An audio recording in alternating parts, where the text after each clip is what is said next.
Sure, we'll go for it. Okay. We have two of us and we got carried away. We have a guest. So our first show and tell is our cat, Ty. He's soon to be 7 years old and he's not thrilled with this. So he's leaving. And then we have two other objects. First is this drill here. We just moved into a new house in Providence, and so this has been our closest friend for the last couple months.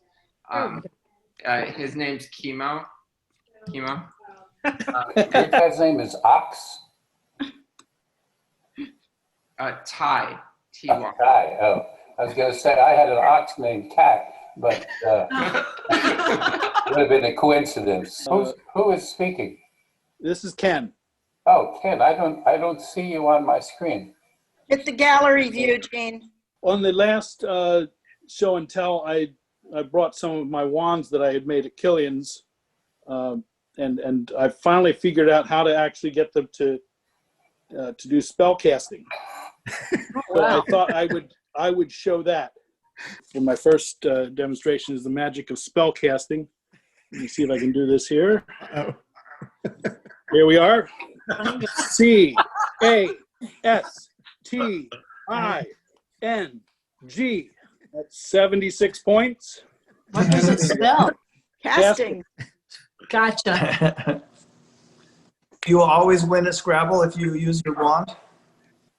I haven't been using the wand at Scrabble, but maybe I'll start. He doesn't need the wand. So you were just talking about a wand. So one of my objects is a wand, but a different kind.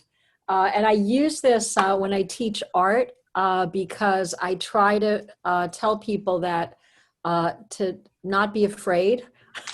So I cast a spell on everyone in the room before we start and when they're learning. So it seems to make people feel better.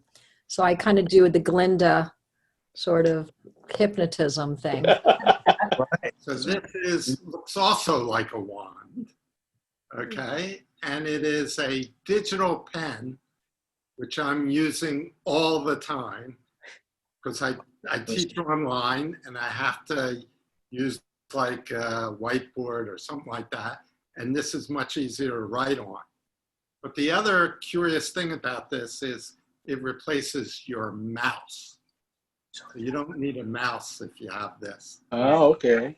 So it's a mouse wand and it works pretty well. It's a little too sensitive for me because it sometimes does things I don't want it to do.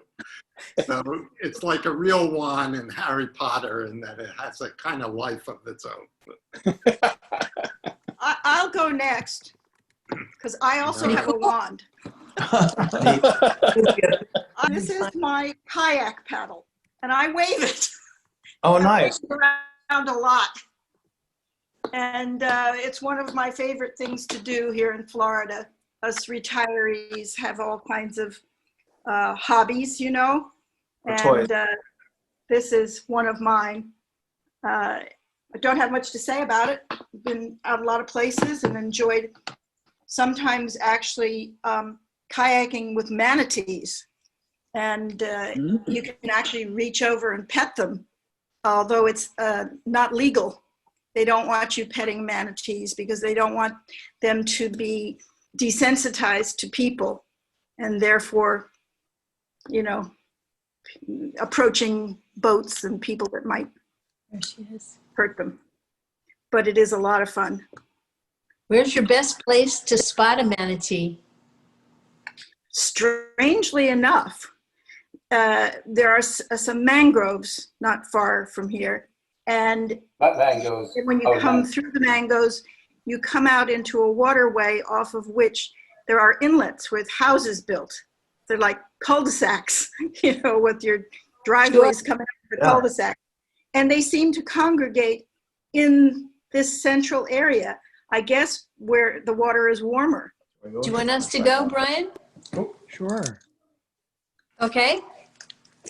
Well, Mike carved a jack-o'-lantern. And while we were doing this, we got curious about, well, where did jack-o'-lantern come from? And maybe some other, but we had not ever heard. But there's a story that jack-o'-lantern originated in Ireland, and it was not a pumpkin, but it was potato or a turnip that they had on hand, because there was an old myth, I guess a myth, who knows, but a man named Stingy Jack liked to drink, and he was also well known to be very cheap. So he was in the bar one night drinking, and the tab came due, and he said, well, I don't have the money, but I'm going to get it. And he didn't have any way to get it, but he made a deal with the devil, and the devil left enough coin, which Stingy Jack snatched up off the bar and put it in his pocket next to a silver cross and ran out of the bar without paying. And Stingy Jack, the devil came due for his, Stingy Jack's life, or something out of his life that he didn't want to give up, his soul. And so he made another deal with the devil. Remember what that one was? It was something about getting an apple out of a tree. So the devil went up in the tree to, thought he was going to get the soul. And then Stingy Jack carved a cross into the wood of the tree. And ran away because the devil couldn't come past the cross. So he says, give me another 10 years. Anyway, eventually Stingy Jack did die, and God wouldn't take him in heaven because he'd made a deal with the devil, and the devil wouldn't take him in hell because he'd already outwitted him a couple times. So the story is that Stingy Jack roamed the Irish villages, scaring people and looking for a place to stay now that he's dead. And to ward him off, they would carve what they had plenty of, turnips or potatoes, and carve ugly faces in them and put one ember in there, a and burning coal set it out on their front stoop. So when the Irish came to America, potatoes were what their mainstay to eat was, and they weren't that plentiful otherwise, but they had a lot of pumpkins around. So they started using pumpkins to put on their stoop to ward off Stingy Jack. So that's the myth. Story. Jack-o'-lantern. I never thought about the part being Irish, but it makes sense, right? And Patio Furniture was one of the famous carvers. Yeah, of right. jack-o'-lanterns. Right. Can you show the pumpkin again? It was hard to see it. Sure. Nice. Oh, nice. So I am of a generation known as, I guess, the millennials. I'm in that, my age puts me in that time period. And so maybe that's why I'm aware that there's like this whole idea that apparently millennials are obsessed with avocado toast. And I like toast and I like avocados, but I actually haven't had very much avocado toast. But I recently acquired avocado toast in an interesting form. So here is my avocado toast. Big stuffed avocado. Funny. Yeah, and I'm very happy with it. So there you go. Now I am truly a millennial. I am an owner of avocado toast. Cool. Is it real? No, it's a stuff. It's very, very real. Yeah. I don't know how it tastes, but it definitely exists. See, like Right. definitely it's You could I don't touch know it. if it's like happy or sad. I guess that kind of it's happy. Never mind. But anyway. Yeah, Cool. I have avocado toast now. We've been spending summers out on the West Coast, California and Washington State. And, especially in California, they have things like avocado toast. And that's what they like to have for breakfast On the menu. on the menus and stuff. I also found jalapeno margaritas, which are now my favorite, but I can't find them anywhere else but San Diego. So I always just go into a bar and say, give me We a wondered jalapeno if that's a margarita. millennial thing. Millennial Sounds or a good. I got a new keychain, which I absolutely love. And can you see? It's Ruth Bader Ginsburg. Ruth Bader Ginsburg. Yeah. Cool. Victorious, RBG. Love it. It is a string doll keychain, and I'm almost afraid to use it because I don't want anything to happen to her. Right. We've lost her Hope you once. Oh, I see. I'm sorry. Mm-hmm. Uh-huh. Love it. So cool. Isn't it? I Yes. wonder what she would think if she saw that. You know, it's interesting. I think she'd like it. Yeah. Destiny wants to go. You Here, go I'll show first. you. We made it together. So we just came back. So I'm gonna show you a picture. Pick it up though. She wants to show you her site. So this is our costumes. Can you show yours first? I'm not gonna. Mine. No. Oh, nice. From an anime that. Sorry. Oh, neat. You go for her site. No, Queen cut. here's my picture. There's her site that we made today. Nice. Cool. Yeah, that was This our. is a broomstick, and then it looks like we're gonna have to sweep sometimes. And I don't want to. She never wants us to Nice. clean again because she doesn't want to get back to broomstick.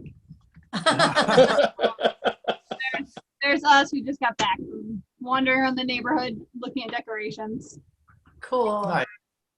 Yeah, so that's our share. Where are you? I'm sorry, I don't remember. South Philly, how about that? We went pumpkin hunting and looked around, and it was fun wandering around for an hour. Oh, I have a hand. Is it quiet out tonight? It was very quiet, yeah, but there was lots of bowls, so she actually came away with candy because there's lots of people that put bowls Yeah, of 2 candy out. full bucketfuls of candy. She got a Nice. lot. Well, we saw a lot of decorations, and there were some shoots. People had like second floor shoots. There was Yeah. this wooden like pinball. They had made like a pinball thing that shot Nice. the second floor all the way down, and then you had to guess where the candy was gonna land, and they would drop it from the second floor, and it would go down like this, hitting all the wood. And then she didn't guess right, but Oh, I got to take the candy because what were they gonna do? They were on the second floor. So it was there was a lot of creative ways of. There was a lot of window like tubes out of windows, and so they would put the like inside their house, put the candy in the tube, and you'd put your bucket at the bottom. And it was interesting. See all the Nice. shapes. Adopt share alive. Oh, she wants to show you her cat. Yay!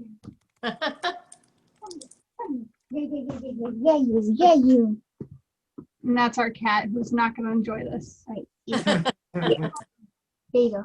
Say hi, kitty. Aw. Oh. Brindle. Yeah. Yeah. Not like at all. All right. All right. You can go now. Thank you. Yeah. What's her name? Susie, you didn't go yet, did you? Yeah, I didn't have that much time to plan. Okay. So I'm literally looking on my table Yeah. for something to share. Yeah. And I came up with this really cute thing. So several years ago, I had a little bit of a stressful time with, I'm not even going to go into details, but I ended up getting myself a little miniature tea set. So once in a while, we'll do a mini tea party, the two of us. Oh, well. And we have a little mini spoon, like a mini tea, and it's polka dotted. Oh. And we'll go like this, Making the noise so you can. and it's really cute to have a little mini tea party. So it makes me feel like I'm, I have my little 5-year-old still with me. Because as a little girl, I really liked my little tea set. So anybody want some tea? Cheers. That's good. Great. And our other object is. Oh, my this- God. Yes, it looks. Oh my God. Hold But on. it's Hold a on. shucking knife. Oh, hold on. It's not It's sharp. not sharp It's at an all. oyster shucking It's an knife. oyster knife. So this took up my entire day today because it's oyster season in Rhode Island, and I was very excited. And we wanted to get oysters this weekend at the farmers market, and that was the whole plan. My week was planned around this. And then I ordered. Didn't show up today, so we had oysters but no knife, and there's no way to open them without the knife. And then every store that might sell these within a 30-minute radius was closed, and so I had to trek all the way out and finally found a Williams Sonoma that sells this stupid thing so that you can open stupid oysters. And they were very good. They were good oysters. And now I'm gonna get one from Amazon arriving tomorrow or some useless time, so I'll have 2 oyster knives. If anyone would like an oyster knife, let me know. We have 2 now. So what It is works great. It It's works not great. sharp at all. Don't It's worry. not sharp. It's just more of a blade to just stick in and then you turn it. A prying knife. Yeah, a prying knife. Steve was better Why at it can't than you I use was. a You regular throw knife? your whole body Yeah. weight against the oysters. Yeah. Why can't a regular knife work? They're too sharp and they might break when you try to, like Steve was like It's a lot of body weight that you put thrusting his into whole it. body weight into it.